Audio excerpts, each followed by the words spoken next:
Hey, what's going on, everyone? I want to say first, thank you for clicking on this video and joining me on this journey. In today's video, I'm going to be interviewing an educator who is one of my dear friends and colleagues, and we're going to get a deep dive into what it's like to be a special education teacher. So check it out with me. If you haven't already liked, subscribe to the channel. Go ahead and do me a favor, hit that subscribe button right below this video and that bell so that you can get the notifications. Without further ado, let's get right into our interview. All right, so here we have Miss Audree Hewitt here joining us, and I'm going to let her tell you about herself and how she got started with teaching and took that whole course of being a special education teacher. So Audree, can you tell us a little bit about yourself? Yes, I am one of the very, very lucky ones. I knew I wanted to be a teacher. My mom would say from basically the time I was born. I can look back, my parents moved this summer and my mom gave me like all the memory boxes she had saved and whatnot. And I found some work I did in kindergarten and it says, what do you want to be when you grow up? And I wrote teacher. And that was just what I wanted to be from very little. There was no like one teacher that really made the difference. I think I just knew. I didn't even realize like special education was a thing for a while. Like growing up, most of this, the school I was in, they didn't really do a whole lot of special ed growing up. So it wasn't until I think it was 6th or 7th grade. My mom was a mechanical engineer and she decided she didn't want to do that anymore. And she was going back to school for social work. And she had to do an internship in a high school. I think now it was a resource room, but I didn't know. And my sister and I had gotten a day off school or we had a snow day or something. And my mom was like, well, you got to come with me. So my sister was in like 3rd or 4th grade. I'm in 6th or 7th grade, terrified about going into high school because they're like so much bigger kids. And you're walking in all wide-eyed and be like, what is happening? And the high school was like 4 times the size of my little K-8 building. So I was like, I didn't even know schools could have 2 floors at that point. And then it had 2 floors. Nice. And we went into this classroom and my sister like trying to hide behind my mom, but she's got to do her job. So she's like, go. And these kids were just like the most welcoming people. They didn't care that we were years younger than them. They didn't care that we didn't go to the school, nothing. They just like welcomed us in, called us over, had us do like their work with them, like, because they were working on stuff that wasn't at the high school level that we could actually do. And then, what made it was when we had to go to lunch. My mom was like, okay, go to the cafeteria, bye. And my sister and I were like, excuse me, what? No. And these kids walked us down hand in hand, right down to the big cafeteria with all the people, helped us walk through, buy a lunch, and then like sat with us in the cafeteria. And I just like realized at that point, like, this is the population of people I want to work with because they couldn't have cared less about how old we were, what we looked like, nothing. They were just like, you're here, let's welcome you in. And I have found that to be consistent with so many of the students with special needs that I've worked with. They are so much less judgmental than everybody else. And it is just about like being who you are, which I just love. So from that moment on, I knew I wanted to do special ed. And so I went and did high school, graduated high school. My mom said, well, you can go to a big 4-year college if you want, but I'm not going to help you with anything. Or you can go to the community college and I'll try and help you pay for your books and such. And you get to stay home. So I was like, community college it is. And my local community college didn't really have a whole lot of teaching programs. The only one they had was early childhood. And I didn't really know a whole lot about that at that point. I figured it was little kids.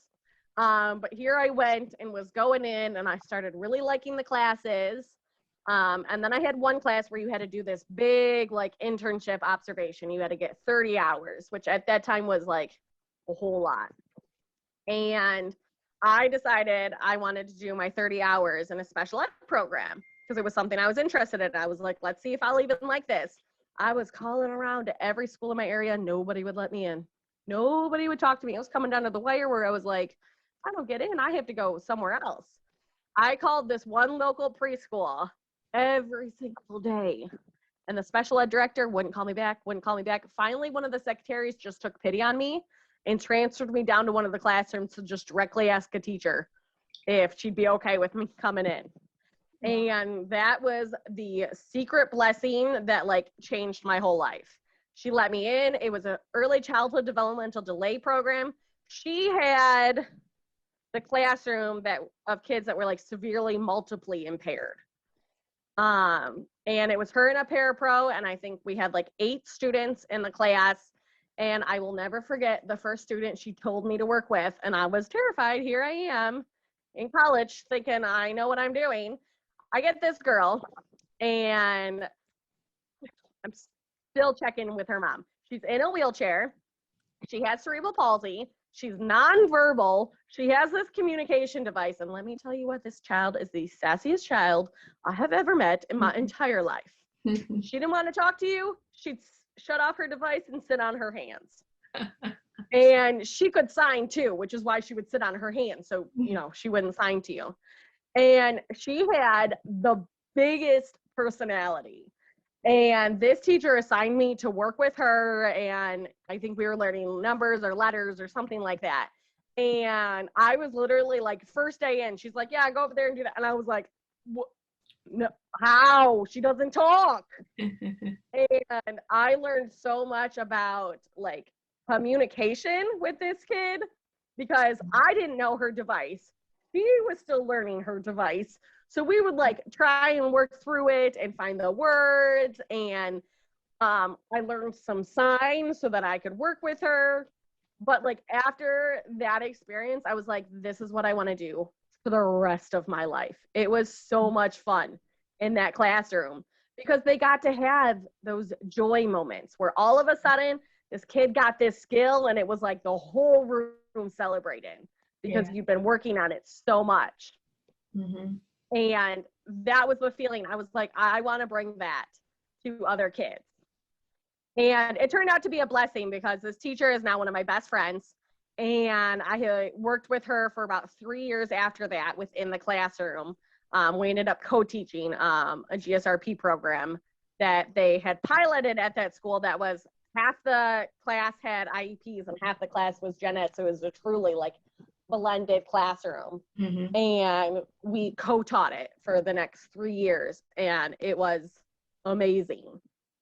Wow. But because I found out we use so much sign because I learned that especially for kids that have communication difficulties, mm-hmm. that if you deliver a verbal prompt and a visual prompt, a lot of times they can get it a lot faster or they'll understand it more because they're getting it in 2 modalities.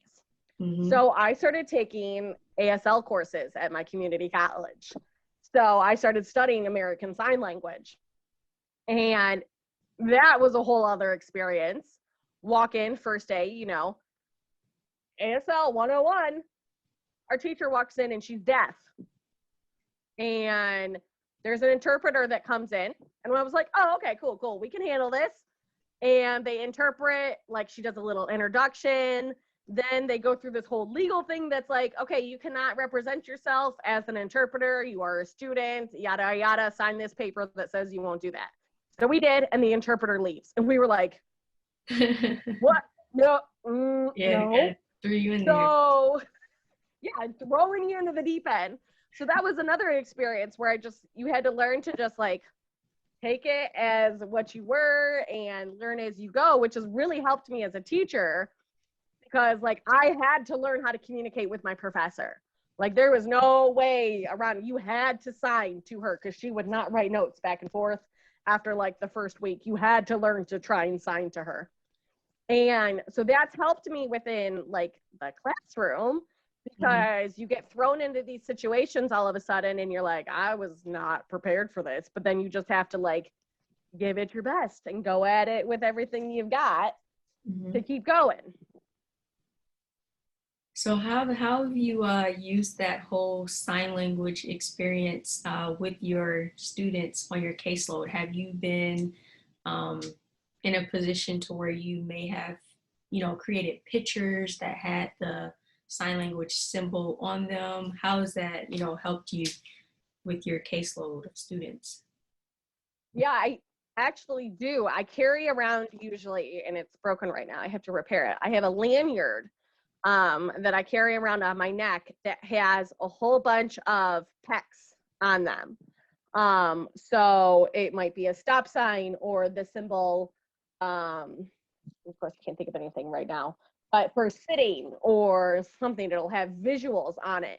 So, and some of them have things that are signed. Some of them are just the PECs. And I will deliver the visual and a verbal prompt so that the student can see what they're supposed to do and hear what they're supposed to do. With some of my youngest students, I will deliver, like if I need them to do something, a sign language prompt with my verbal prompt. And I've actually seen some of my little ones use, like the most common one they use is stop.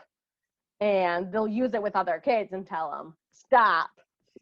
And it's fun to see that. And it's helped me recognize that there's like, you have to figure out a way to communicate with these kids. Now, not so much prevalent in some kids with learning disabilities. Usually they're able to communicate, but my younger ones that have severe speech impairments, it almost opens up another window of communication for them, because you can see they get frustrated when they're trying to say something and you don't understand them. So adding that extra element in opens another line of communication. Yeah, that's so important. And it really helps too with kids that are in like that heightened emotional state where they're like way in their brain stem and they're not thinking rationally. Sometimes delivering that picture or that sign prompt with the visual or verbal, then they can kind of understand and grasp more of what you're trying to tell them to do. Yeah, and that's huge. That is so huge. And so how many students would you say that are on your current caseload? How many do you serve? As of yesterday, I have 20 students on my caseload. Okay. And then I serve kindergarten through 5th grade right now.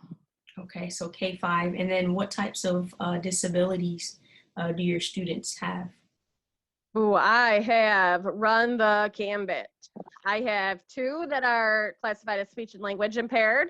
I have 10 students that are classified under the otherwise health impairment. Most of those, there's one that's not. Most of those are due to ADHD. I have 5 students that are learning disabled reading, 1 that is learning disabled math, and 2 students that are cognitively impaired.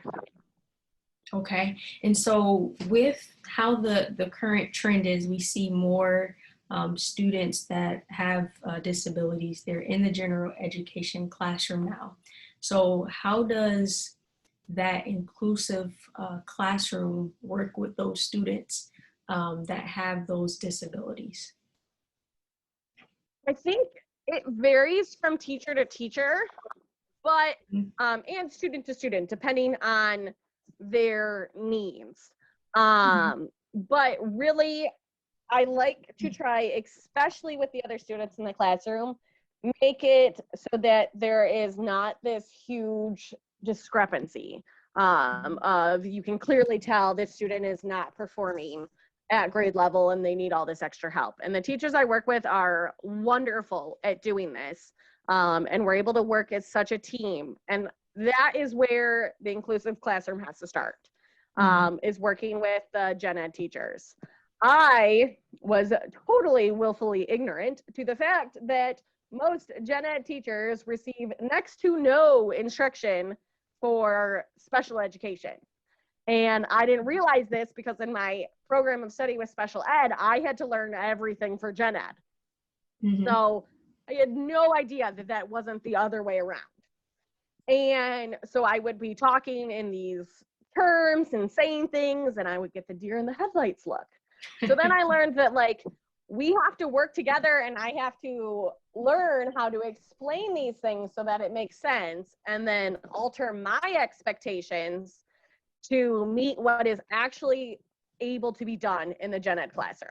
Because there are so many other things, like in the resource room, I can control every variable because it's usually me and a small group of kids. But in the gen ed classroom, there are so many more students and all the variables are uncontrolled. So like we really have to work together, and I go to the teachers and I say, okay, this is where, okay, I have one student that is learning disabled math. She just recently qualified. And her reading is super strong, but her math is way below. So the teacher and I have worked together, and she is still getting that grade level math work, but we have started setting the problems up for her on the page. Or we have taken the amount of problems she has to do and cut it in half so that she only has to do a few of them. And it's more about not the correct answer. We've both decided that even if she gets the wrong answer, but her process is correct, we're going to give her points for it, because knowing the process is the first step in getting the correct answer. So that will work with that student. I have another student who has DiGeorge syndrome. He's in 3rd grade, and his reading ability is off the charts, but his comprehension ability is like next to nothing. He does not understand what he reads, but he can read it. So, and he also struggles with WH questions. So for that teacher, she and I have worked a lot together about how we phrase questions to him that aren't with WHs so that he can understand the questions better. Mm-hmm. And then the other biggest thing for me, besides like working with the teacher to figure out what each kid needs, and then also working what they're able to do within their classroom, because I never want to add like an additional burden on the gen ed teachers, because if I'm just going in there and saying, okay, you need to do this, this, this, and this, they're not going to work with me. Right. So we work together to figure out what's going to be possible to meet those kids' needs and what they can feasibly do while also taking care of all their other students. Mm-hmm. And then the biggest thing for me is not just doing push in or pull out for right now, because I'm resource. I try and do an even mix of both, because a lot of the other students, if these kids get pulled out, they think they're going to do something special and magical and don't realize they're actually going to go do work. Or it adds to that stigma that these kids can't do this, so they have to get pulled out of the class and go to a special class. Mm-hmm. So when other students ask me why these people get help, or why I only work with them, and why I won't take them in my group, I ask them if they've ever had a hard time in reading or math. And usually, typically, they'll say, yeah, like math is hard for me, but I really like reading. And I was like, okay, now, do you and your friend like the same stuff? Do you have all the same interests? You like the same TV? You like dressing the same? And of course, usually the answer is no. And I said, everybody learns in a different way. And this student needs a little extra help in math because their brain works differently than yours. And they need the extra support so they can do the same work you can. And usually kids are really good with that because they understand that everybody struggles, and that everybody needs extra help in one area or the other. And usually their teacher is able to give them that extra help. So I'll be like, yeah, when you work in a small group here with your teacher for reading, you're getting extra help. They need a little bit extra than that, so they get me as well. Mm. And that kind of is like, I'm trying to like break down that stigma, mm-hmm. so that it's just kind of normalized that everybody needs some extra help sometimes. Yeah. And I've been amazed with the reaction with the kids that aren't in special ed, especially in the building I'm in. And I think that has helped to build the inclusive classroom. Mm-hmm. And when I push in, if other students come back and want to sit at the table with me and they're actively seeking help, I will not turn them away. If they want to come and sit in my group and do the work with us, like, the more the merrier, as long as the teacher is, of course, is okay with it. Because I think that also works with the inclusivity, because they see we're not doing anything like super special. We're just doing the work in a different way. Right, right. And I like how you put it in simple terms for those students to help them really see that, hey, they just need extra help, just like everyone else who may not learn the same way needs extra help. And that probably makes the student who needs help feel more comfortable to get help, because now they're being seen as a human and not as someone who's disabled and can't do what other humans can do.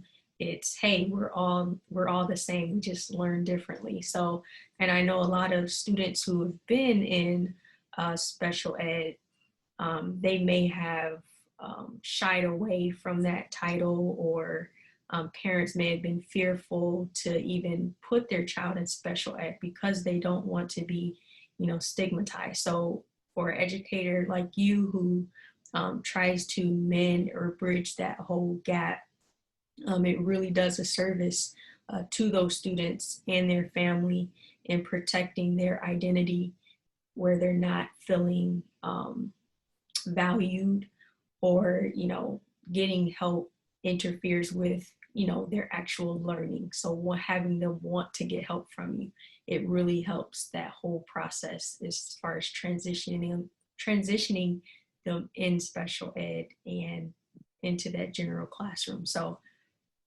big props to you. Yeah. On that. Thank you. It's interesting that you said the parent aspect too, because I actually just had an IEP yesterday where the parent requested the evaluation.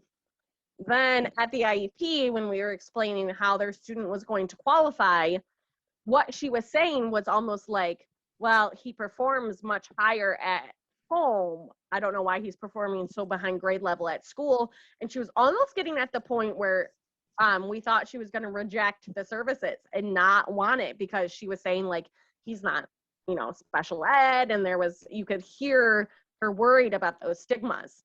And one of the things I've told parents in the last couple of years, especially for students like this one who right now he's struggling because of his ADHD, like he literally cannot sit still and he's not focusing because of that, is it's my job to work myself out of a job. I want to give your student all the skills they need that they don't have right now in order to be able to independently do all their work in the gen ed classroom. That is my goal. I don't want them on my caseload forever. I want to work with them as much as I can, give them all the skills they're going to need to be successful, including, emotional regulation skills and self-management skills and everything that goes along with being able to be in the classroom. And then say, you did it. You don't need me anymore. You got this on your own. Like, that is my job. Mm-hmm. And saying that to parents is really interesting to watch their reaction, because a lot of them, the stigma is once you're in special ed, you're in it forever. Yeah. And for some students that really need a lot of support, that's going to be the case. There's no doubt about it. But for the other students, if we can give them those skills and teach them those things, then they get a few extra years of support, and then, they go off in the world and they're on your own, and we could not be happier. Mm-hmm. Yeah, kind of like the birds in the bird's nest. After a while, yes. It's like, hey, after you fall and get your wings, eventually you want to see them be independent and successfully into the world after we've, provided those services for them. So that's actually the goal, right? Is to give them those resources so that they can independently do those things on their own. Absolutely. That's awesome. So what would you say are some of the challenges that you have faced as a special education teacher with students that are or the students that you serve? What are some challenges that you've encountered, and how have you been able to overcome those challenges? For the students specifically with learning disabilities, it's interesting. Now, with our school, we get a lot of students that transfer in with IEPs from other school districts, and it is always very interesting to see IEPs from other school districts. I have a few students on my caseload right now that are classified as learning disabled with reading, but the work they produce in the classroom, they're equally struggling with reading and math. And I struggle to understand how they got, the services under learning disabled, because they're performing significantly below grade level in both. So that is one struggle, and we're actually under the process of evaluating a student for services, and we were looking at learning disabilities, but he has weaknesses across the board in all areas because he is not performing at grade level in anything. He's too high to be considered for cognitive impairment, but too low for learning disabilities. So, I mean, not just specifically with learning disabilities, but that's something I struggle with greatly, because there's like this whole gray area of children that like desperately need help, but they don't fit into either of these categories. And if there's nothing medical that could be causing their struggles, like, it's just like, you're just going to struggle, and that's what it is. And it just feels wrong to have to say that. So that's one of my struggles with adequately serving my students in the classroom. Other than that, it's interesting because in school, they talk about these disabilities and these students as it's so uniform. Like, everybody is going to present in the same way, and these disabilities show up in the same way in the classroom. And then you're in the classroom and you're like, all right, both of you are classified the same way. You're both struggling with reading fluency and reading comprehension, but this one can't do it because they can't sound things out. And this one over here is struggling with self-confidence and reading and performing. They're both struggling in the same areas, but the way you're going to build those skills is completely different. So that's really one of the things. I mean, they talk about individualized education plans, and it's all supposed to be tailored to the child, which it should be. But then you look at it and you're like, okay, you have to tailor it to the child, but then you have to fit them into this specific standard of grade level and teach them so that they can meet this standard. And then it's hard looking at the standards because sometimes what they're struggling with doesn't directly fit one of those standards. It's something that's kind of similar to this, but they have some of these skills. And so I struggle with writing, the individualized education plans with standards that we have to meet for their goals. So that's been a struggle. Other than that, like we talked about before, it's getting the students to recognize that there's absolutely nothing wrong with needing help. Like, I will fully and completely be honest with my students, especially this year, because I haven't done 5th grade math in almost 2 years, of telling them that I have completely forgotten how they're supposed to do this, and I have to look at the teacher copy.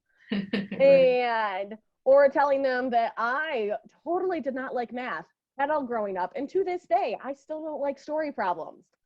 And let them know that it is okay that they don't like math or that they don't like to read, but that they're going to need these skills everywhere in their life. And kind of teaching them that, like, you're not going to like everything in life, and you're not going to like every part about your job, but you have to do it, and you have to learn these skills. So kind of teaching that life skill in there. But really the main thing is getting these kids to recognize that there's nothing wrong with them. They just need help, because especially those that don't get, services until later, because maybe they had a lot of adaptive skills and they were able to hide how much they were struggling. Or they look socially very normal and they present very typically. And so again, they were able to hide a lot of their struggles. When they get this extra help, getting them to understand that it's okay, it's normal, everybody needs help, and it's absolutely nothing you have to be ashamed about. has been one of the biggest challenges. But it's one of the most important for me to overcome. And then with my older students, I start usually in my, depending on the third grader, third, fourth, and fifth graders, I will start the conversation with them about telling them that they have an IEP. And because a lot of kids are just, they have no idea why they have this extra teacher. And I will ask them, especially if they're new to my caseload, like, do you know why you have two teachers? And most of them say no. And I'll be like, well, we noticed you needed extra help. And so we got together and we made a plan with your mom, aunt, grandma, whomever it is. And we decided that you get an extra teacher because you need extra help, and we're going to try and get it so you don't need my help anymore.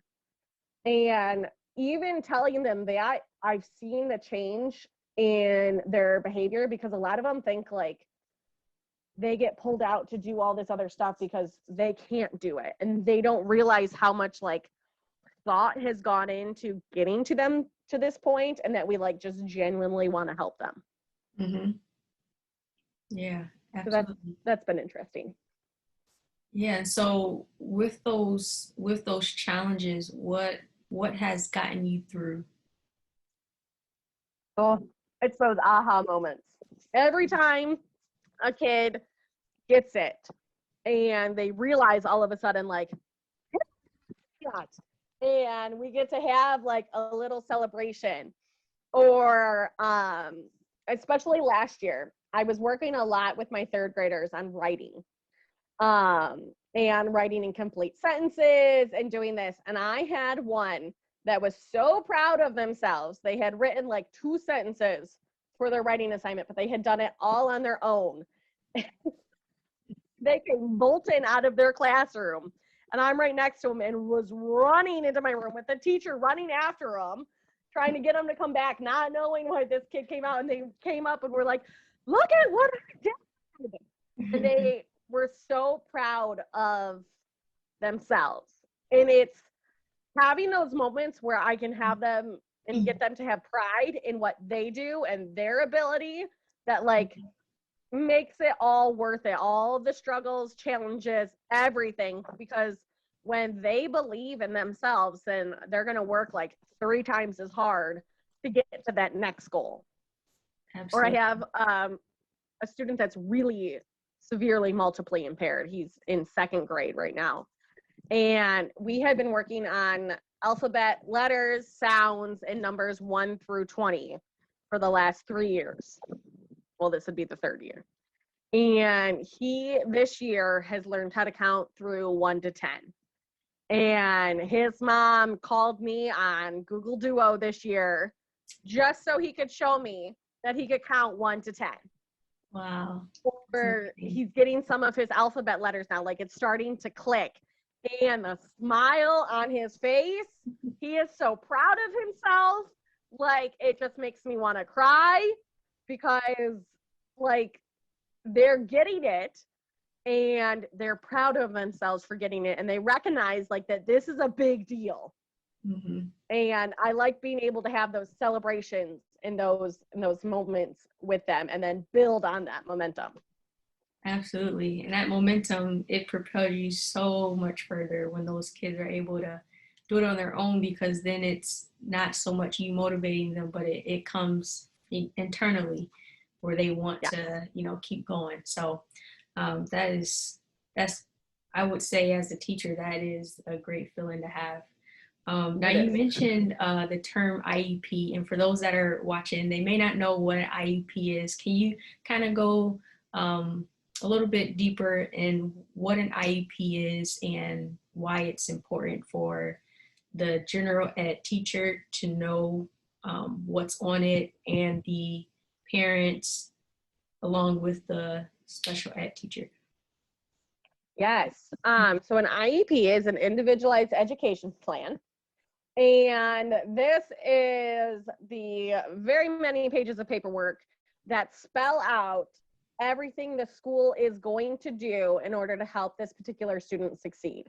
And it starts with the PLAS, which is the present level of academic performance. I missed a word in there. But, and this is the point where a lot of parents struggle and you have to do a lot of explaining. Because in the PLAF, you have the psychological testing, maybe some social work testing or speech testing, any academic or any testing that was done, you put in there. And then you also include conversations and observations from the gen ed teacher. Or if the special ed teacher like myself has been able to work with the kid a couple of times, I will put in my observations. I mean, you have assessments from DRAs to sight words to letter sounds, depending on the kid. Everything goes in this. And a lot of parents struggle with seeing all this data laid out in front of them because typically it's a lot lower than what they expect it to be. And then we get into the important part of recognizing, and I mean, we have to recognize this as like special ed teachers and gen ed teachers, that the PLAF is a snapshot. It is how that child performed on that 1 second, on that one day for that one question. It is not all encompassing of what this kid is able to do or able to produce. It was just how they performed in that one moment when we happened to collect that data piece. And explaining that, especially to parents, is important because it lets them know that this is not all their child is able to do. And then for maybe a gen ed teacher that doesn't know a whole lot about it, it's also letting them know that we know that this is not all this kid is capable of doing. It's just, we explain it as like a starting point. It's that fuel that goes in the rocket to start things off. It is just where we're beginning. It's nowhere where we're ending. And then you go in from there and you have the goals. And like I mentioned before, the goals are based off of grade level standards. And you go through, and after looking at the PLAF, recognizing, okay, does this kid struggle with math computation? Okay, then we want to work specifically targeting his math computation. Are they struggling with just story problems? Is their reading level low, therefore they can't understand the story problems? They don't have that math vocabulary. They can't pull those pieces out. Okay, we're going to write a goal for that. Are they struggling with writing full sentences, using punctuation, spelling? Is their spelling bad because they can't hear the sounds in the words, so their phonemic awareness is bad? You take all that information in the PLAF, and then you work it into goals, and you say exactly what you're going to target with these students and exactly how you're going to do it. And then you say at the contingencies in which you're going to monitor this progress, all within the goal. So within a goal, you have to have who the kid is, when they're going to meet this goal. Most IEP goals are written annually. So you'll have this big goal that you want them to meet by the following year. Then you break them down into smaller objectives that you want them to meet. Usually, I mean, it depends. At our school, we usually do it by card marking. So it's usually every 3 months or so. We want them to have increased their skills at a certain rate. Like if I give a math calculation goal, typically I'll say they're going, as like a general, they're going to add, subtract, multiply, divide, whatever we're working on within whatever number, whether it's for my youngest ones working within 20, some of my medium ones 100, 200, or my more advanced kids working at within 1,000. And they're going to get, let's say 6 out of 8 correct, or they'll have 80% accuracy on completing these problems on 4 out of 5 trials, which means I'm going to give them 5 opportunities to get 80% correct of these math calculations, and then see if they can do it 4 times. So then you have the goals. And from there, you can also develop in some accommodations and modifications to their environment in the general education classroom that will help them to be successful. And typically these are things that you have discussed with the gen ed teacher prior to the meeting, because at the end of the day, most of these, they're going to have to be providing. So having a conversation with them about what that's going to look like in their classroom is really good to understanding on whether this can be provided or not. Then you have to explain testing, and testing goes into that too. State testing, we all love it so much. It has to happen. And with these kids, a lot of them can benefit from small group testing. And parents are sometimes a little leery about that because you're pulling them. That is one time where you definitely pull them out of their classroom.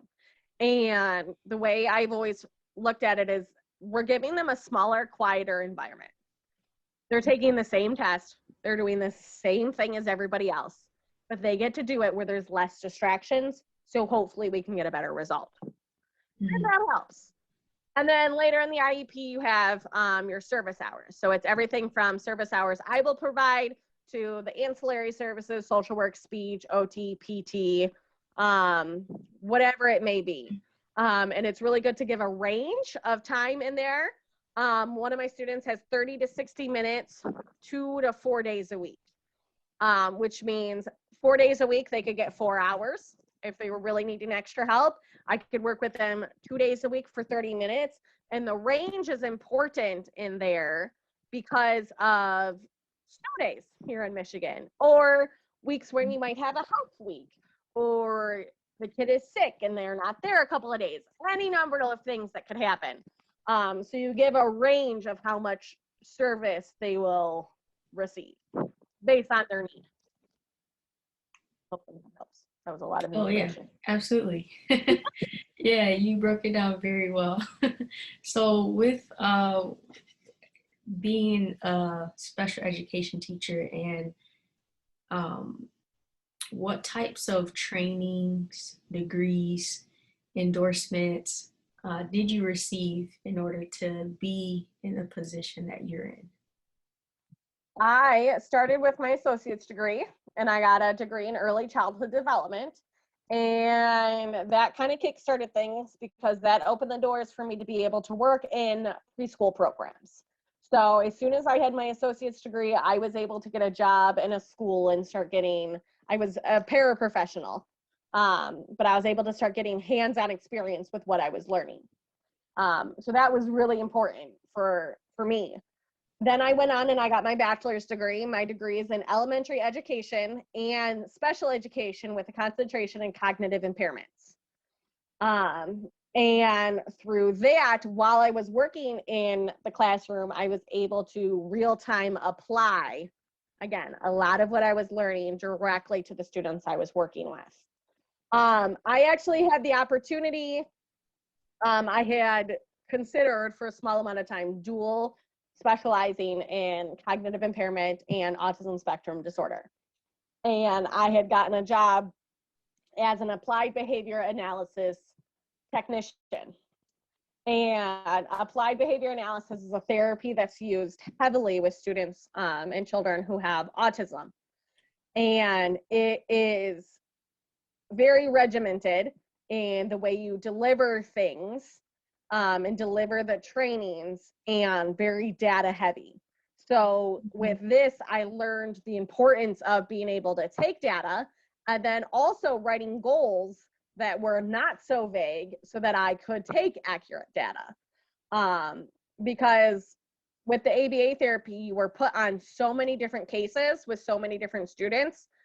The principles and the way you would teach these things were the same from student to student. But what they were working on was different, much like with students with an IEP.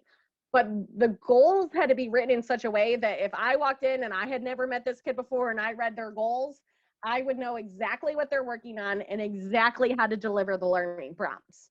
So that helped me incredibly with my job as a special ed teacher in my goal writing and how I take my data with that. With that, I was given a lot of Relias training, taking a lot of those quizzes online. I was, before I actually got my job as my school as a resource room teacher, I was 3/4 of my way through my education becoming a registered behavior technician, which would have been another license I would have had saying that I could pretty much go to any company anywhere that does ABA therapy and they would know that I have all the qualifications to deliver the therapy. Nice. And currently I'm in a master's program, but we have not finished that yet. Okay, so is that gonna help complete with that ABA certification once you're done with your master's program now? It It actually will. I'm enrolled at Arizona State University. I'm in their special education applied behavior analysis program, which is a beautiful thing that's combining the best of both of my worlds. It's combining everything special ed in the classroom with the ABA therapy, which works with so many students. And at the end of my master's, I will be able to sit for the Michigan State boards to become a board certified behavior analyst, which in the ABA world would mean I would be the one writing the goals and the plans and the procedures for any student or child receiving ABA therapy. And I would be able to supervise other ABA technicians. That's awesome. That is awesome. And that's going to be in high demand, definitely in the near future. So I think so. That's a great skill to jump into and to actually have behind your name. What would you say is, so you mentioned in your caseload that you had some students who were LD in reading and in math. Can you kind of go into what type of supports that you give those students who are LD in reading and in math? Yes. So my school is super awesome, and we have this program called corrective reading. And at first, when I, fresh out of my bachelor's degree, thinking I know what's what with education, I looked at this program and I was like, there's no way. This is a script. Like, there's no way I'm reading this script and it's gonna work with these kids. Because you, especially in special ed, you learn individualized. Everything has to be tailored to the child. So I'm looking at this thinking these people are crazy, thinking that this is going to work. I started to use it and realized there's probably some very, very smart people that developed this program because it works. I was watching these kids have these aha moments more and more as they learned to, because it goes through and it breaks it down to like the basic phonemes in a word and like slowly builds their skill while working on repetition, like to the point where I've had some students that are on like the cusp of leveling up to the next one be like, why are you asking me the same words over and over and over? Like they realized how much repetition had gone into it because they had gained all those skills. And that was awesome. Super cool to see that they were making progress. And then I had to admit that I was woefully wrong about the program to begin with. And it was very cool. I also use because that program doesn't start till 3rd grade. And I have some kids that are much younger that are very struggling a lot. So I had personally bought, there's the Haggerty Phonemic Awareness Curriculum. I must have taken it back to school. Oh, I have it right here. And this program was really cool. Actually, my best friend that was turned into my mentor, her school started rolling this out and she teaches junior kindergarten. And this is another one that's slightly scripted. And she thought they were cuckoo crazy pants for doing this as well. But it teaches phonemic awareness in a way that kids get it. It's through games and nursery rhymes and call and responses. And it goes through and you have a mini lesson that takes maybe 15 minutes a day once the kids get in the routine to do every single day of the week. So you can just click through going one through one. And again, it's built on a lot of repetition. They repeat a lot of the same skills. And for my little ones, I have noticed that they want to do this book. They want to do the lessons because they think it's a game. They think it's fun. And it is really teaching them that basics like rhyming for phonemic awareness that they need to be able to read. So this was a cool one to discover. And that, like, again, it just shows me like the importance of your teacher friends. Because when you leave college, you think you're the be all of end all and you know it all. And then you get to your job and you realize you know nothing. And you have to rely on those that have been doing this a whole lot longer than you to help you figure out like, okay, they told me in school that this was going to work. It's not. This will actually work. So that was cool. Mhm. We also use like leveled reading fluency passages.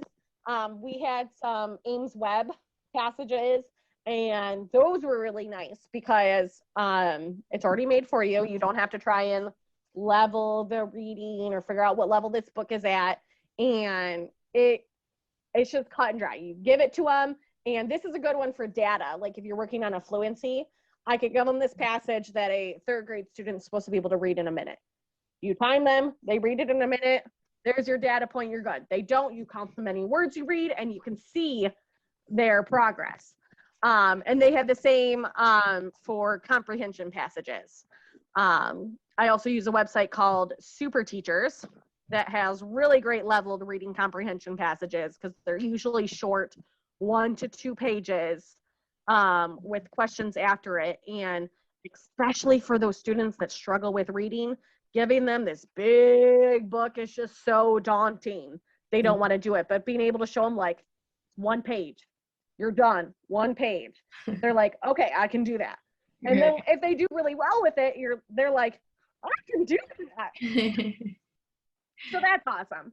As far as math goes, I'm still trying to find a lot that works for my students. Math has changed so much, as we all know, and sometimes the way that they're being taught in the classroom, I have to relearn because sometimes it doesn't make sense to me. Sometimes my students amaze me with how they can solve these problems in their head with mental math, which is part of the new way they're teaching math is a lot of the mental math, and that is amazing because I have seen some students do some crazy things in their head that I would have never thought of. Right.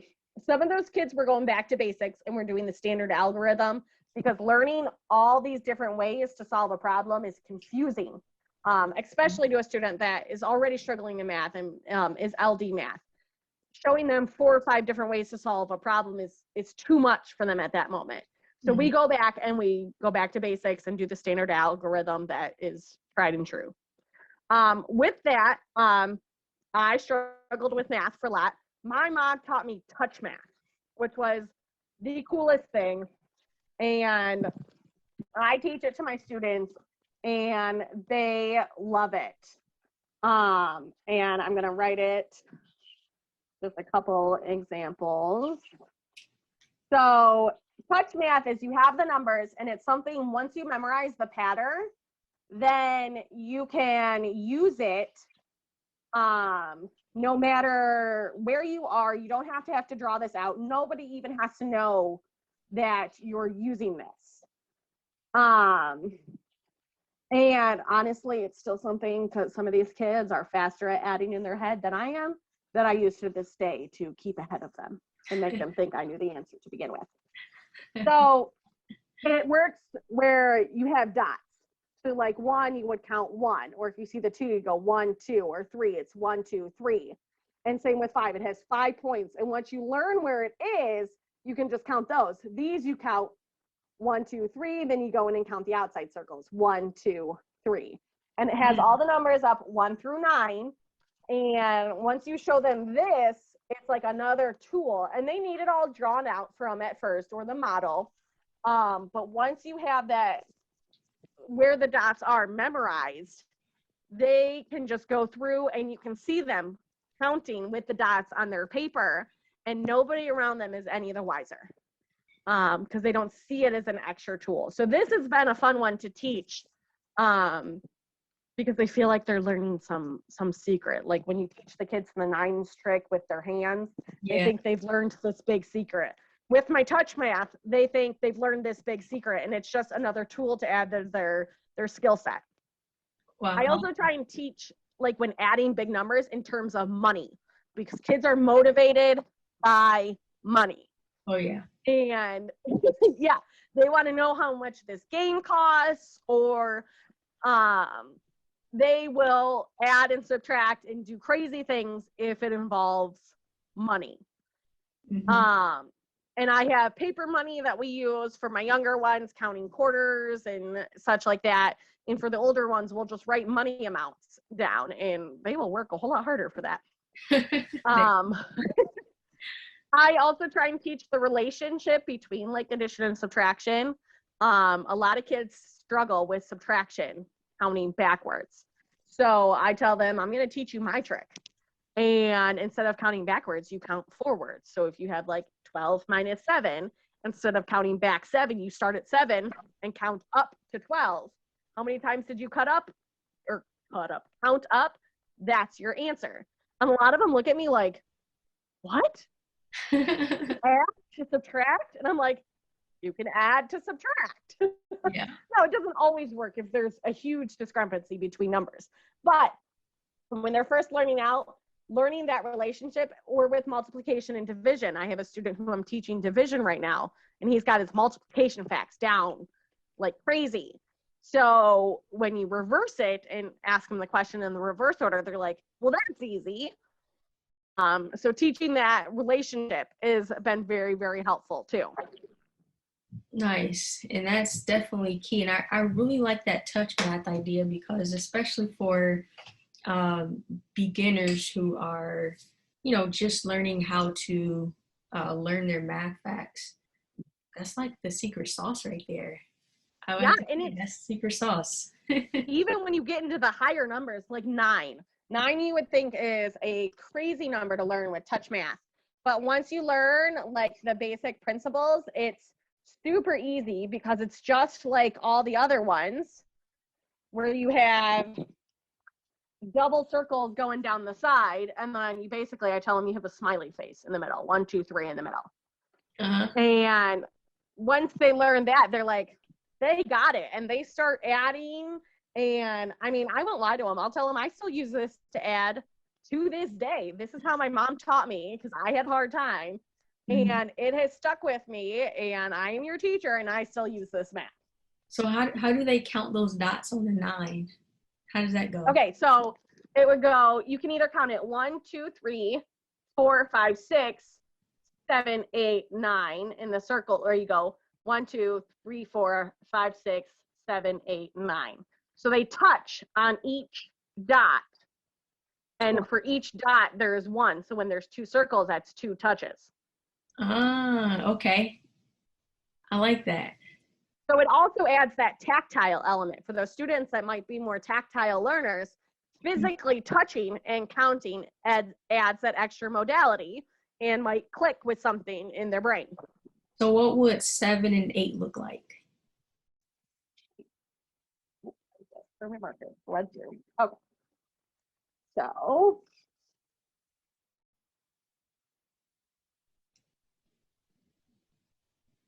what I like about this too is they're consistent. Like there's always either that inner circle and that outer circle, or a single circle. And 9 is the only one where you count within the number. But again, it's just a singular dot. Let me draw a better picture of.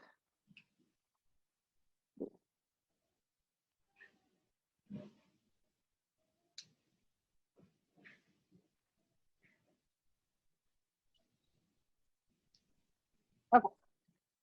So 7 is 1, 2, 3, 4, 5, 6, 7. And 8 is one of the easiest one. 1, 2, 3, 4, 5, 6, 7, 8, or they go 1, 2, 3, 4. And then a better picture of 9, because that other one was really little, is it's the same. 3 down here. So once they learn 6 and 7, and you have 1, 2, 3, 4, 5, 6, then they can go 1, 2, 3, 4, 5, 6, and then it's a little happy face. 1, 2, 3. So 7, 8, 9. Nice. I like that. Yeah, it's awesome. And a lot of kids respond to it. And I've even had these pictures up, like I'll put it up on my wall and have this. So if they forget where the dots are, they can just look up at the wall and see what number they need and where the dots are and count that way. Or for my younger kids, I put one down lower and have them physically walk up to my 8.5 by 11 sheets and tap the numbers as they count. Nice. Yeah, that's definitely the secret sauce right there. I had a student, now that I think about it, in my classroom, and she was learning disabled, And I actually seen her doing that when she was doing her math.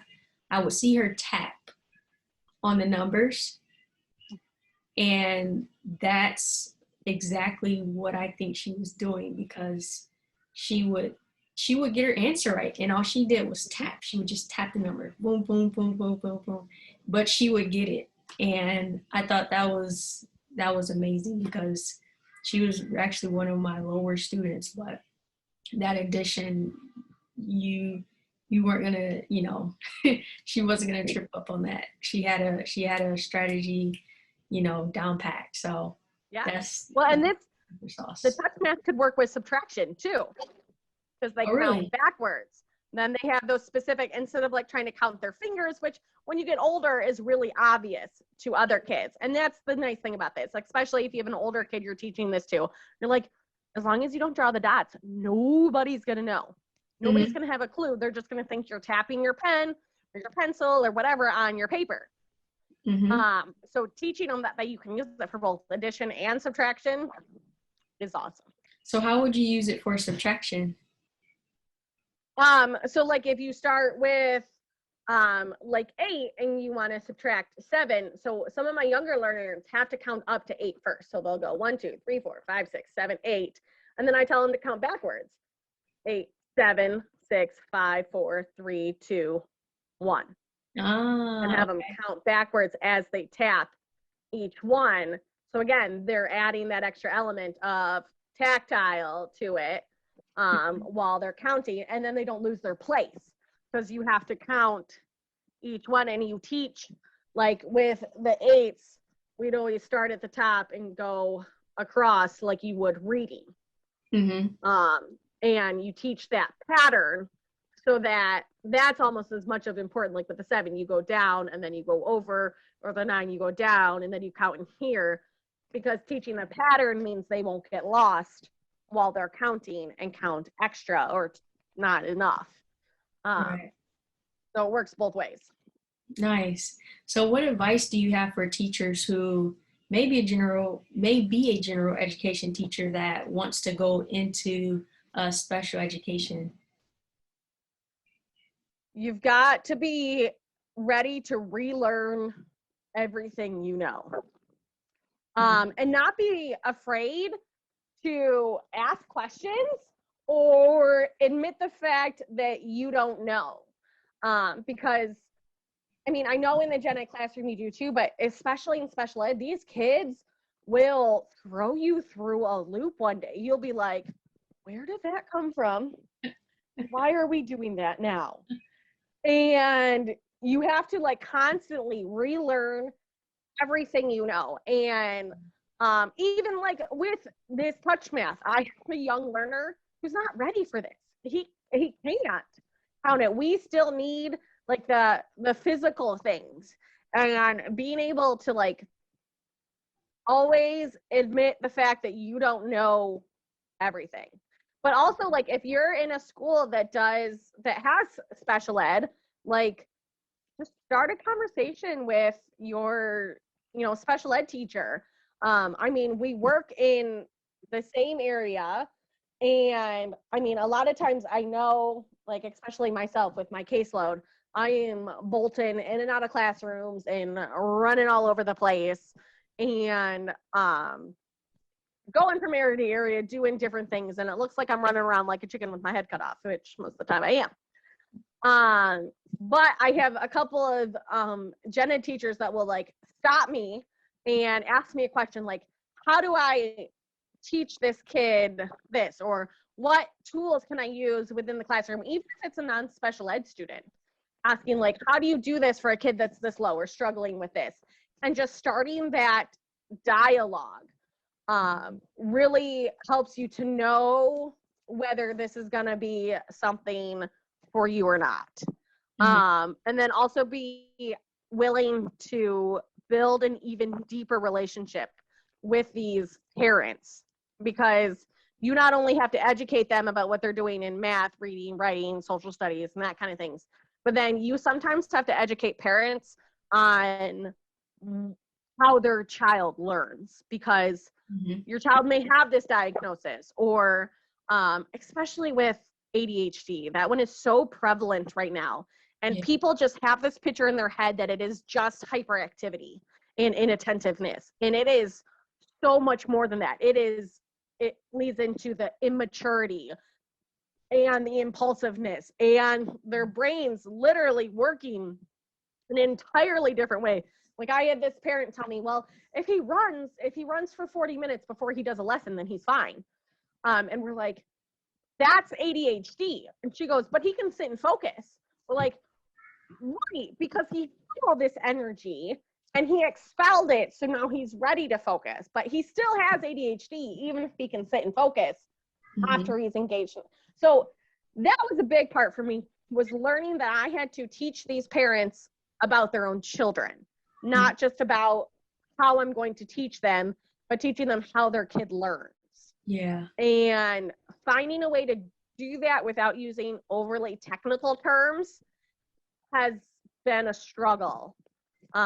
Because especially when you get into special ed, we abbreviate everything. Anything that can be abbreviated is abbreviated. And then going back and breaking those abbreviations down, or these technical terms down, into terms that the parents can understand, but also in a way that is not going to be like, I want to say like hurtful, but almost like,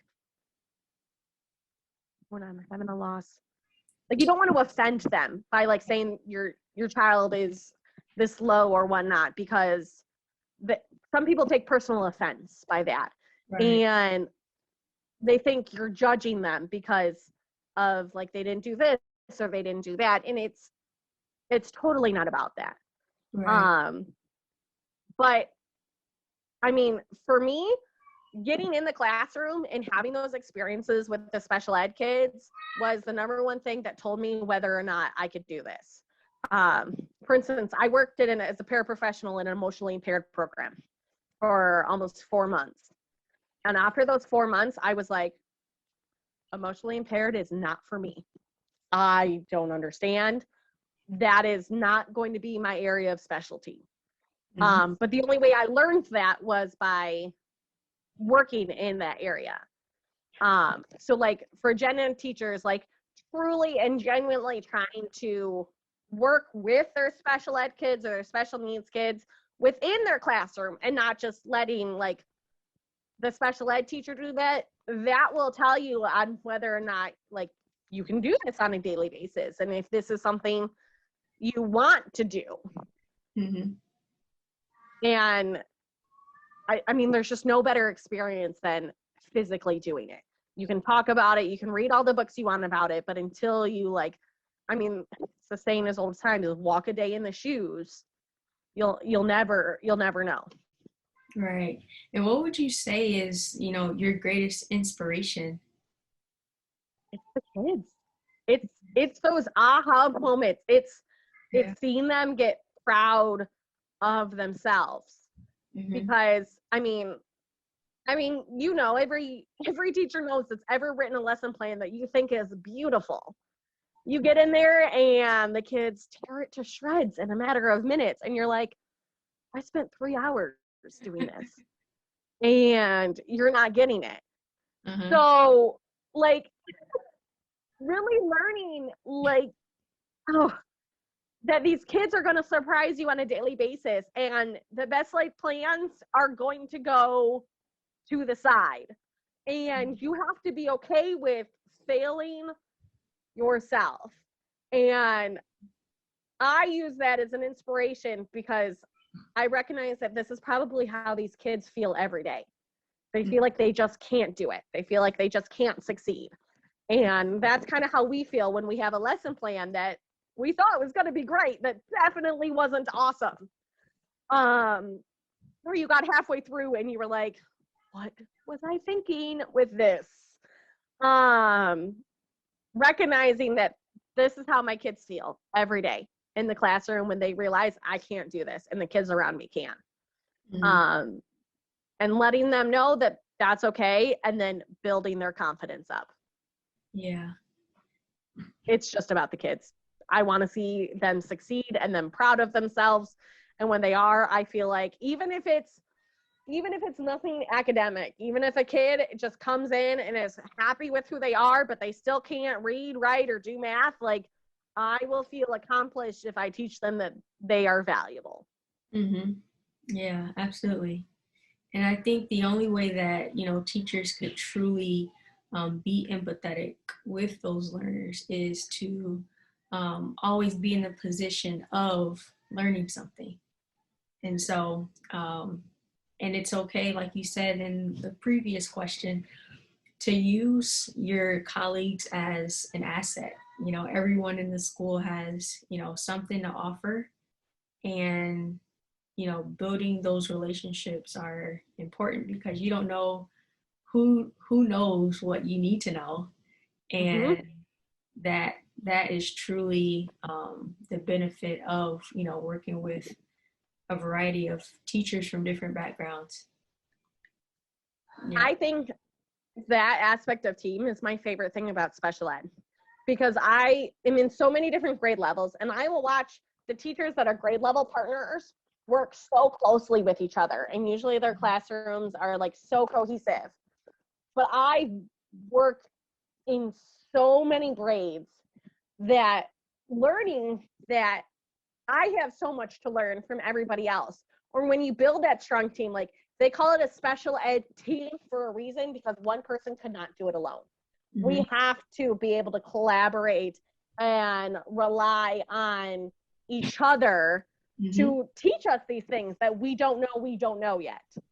Right. And really recognizing the fact that, like, it's okay that I don't know everything. Mm-hmm. Or going into it, I have gone into my third, fourth grade classrooms with the teachers and held up a math assignment and be like, I don't know how to do this.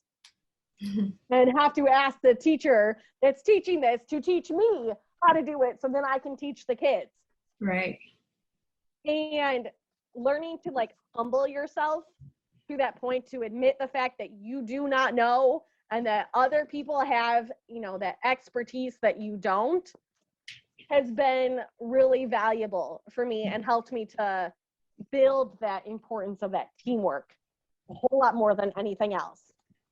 Yeah, absolutely. And I always heard the term that comes to mind when you were saying that is the we is better than the me.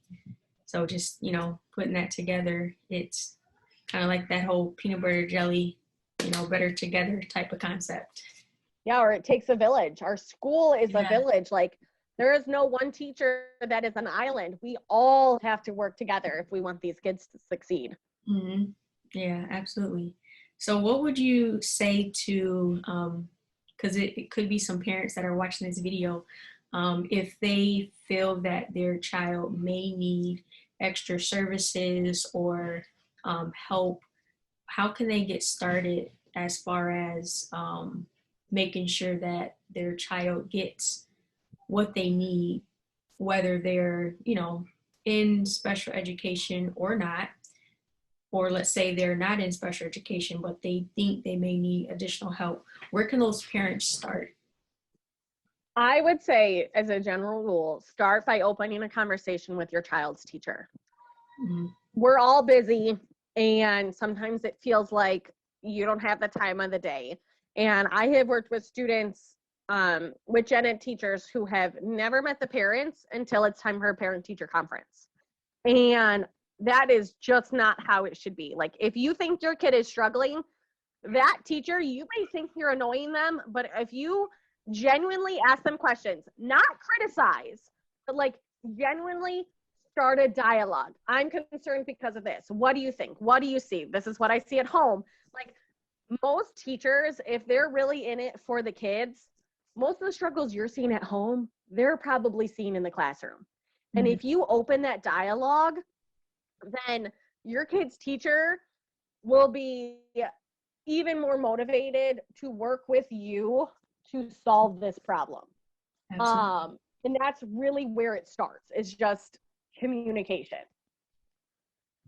And then if your child's teacher has the same concerns as you do, and it's not something that's strictly academic, maybe it's behavioral, or emotional or something else. If you're seeing these concerns and you and the teacher have collaborated, you've tried some interventions together, you've worked on things and the concerns are still really there, then it might be time to have a conversation with your pediatrician and see if anything medically is going on. But the most valuable resource we have is each other. I mean, there is no better expert on a child than their parent. We get them for this snippet of time during the day in an environment that is so vastly different from home. When parents say like, oh, they don't do that at home. Well, I wouldn't expect them to do, because in class they're with 15 other students and they're battling for the teacher's attention, especially in the younger grades. Or in the upper grades, they might be struggling so much that they are trying to hide from everyone and every teacher. But you know your kid best. And if a school is giving you a lot of pushback and saying like, no, your kid's fine, but you have genuine concerns, don't stop, because you know your kid more than we do. We know them as a student, but you know them as everything. So just really work on communicating with the teacher and not saying, you know, I mean, because we all think we know best, but the way you do things at home is not the way it's going to work in the classroom, because there are 15 other kids, and sometimes no is just the answer, or you can't have it like you do at home because we're in school. And not trying to condemn the teacher for not doing enough, or you think they're not paying attention. Like, if you have a teacher that genuinely cares for kids, they are giving it their all for every single child. So really building that teamwork with the teacher. And then if you do want special education, or you think there might be special education, be open to trying other things first. In schools, it's not, we don't want to give kids special ed services, because if they need them, we are here for them. But some kids just need a little bit of a leg up. They need a little bit of intervention that might be able to be provided by a reading intervention teacher or a math intervention teacher for half a year within the classroom. And that might be enough to bridge it up. Or if you have a kid that's struggling behaviorally, a lot of social workers can see students on a gen ed level. And there is that whole stigma with mental health, but like, our social workers are there to teach every possible like human skill possible that you need to just function every day. It's not something to be looked down upon, especially in children. They're not adults. We cannot expect them to function at the level of adults. They don't have that rational frontal lobe that is thinking through things. They are impulses and thinking quickly and not thinking through. And those are skills we have to teach them. Right. And sometimes the social worker can start that conversation. Or if they're having trouble making friends, like, the social worker can be that safe place they can go to. Like, there are so many resources in the building, but it all comes down to just communicating with your teacher. Because that teacher, I believe you me, I have parents, if they call, text, email me every day, every other day, I am not annoyed by that. If you are wanting to be involved in your kids' education, I will provide you all the information you want, and we will try so much more, because I feel there is a sense of teamwork and that you're as invested in their education as I am. And when you feel that investment, like, my buy-in is like tenfold with the parent that I feel there's a separation. She's like, you're at school, that's your problem. When they're at home, that's my problem. That's a whole different mindset when it comes to working with parents. But if you're as equally as invested as I am, I'm going to the end of the earth to help you and help your child. Absolutely. And we want that, right? We want the parents to come to us and say, hey, how can I help? Or, you know, to make things better. Because like I said, we're better together. Absolutely. Like, I want the parents. I'm not annoyed. You want to call, text, email me every day? You want to check in every day? Sure. I will do that if that's what we want to build a team with. Like, like you said, we're better together, and it will just benefit your child more the more you communicate. Absolutely. Yep. Well, thank you, Audrey, for your time. I truly appreciate you agreeing to doing this interview and helping those who are teachers. They may be parents that are watching this. And I want you to know that because of you, you are making the world a better place. So keep up the great work. And that is my alarm for classes. But thank you again. Thank you. And I'm definitely looking forward to working with you this year and the future years to come. Yes, thank you so much. All right.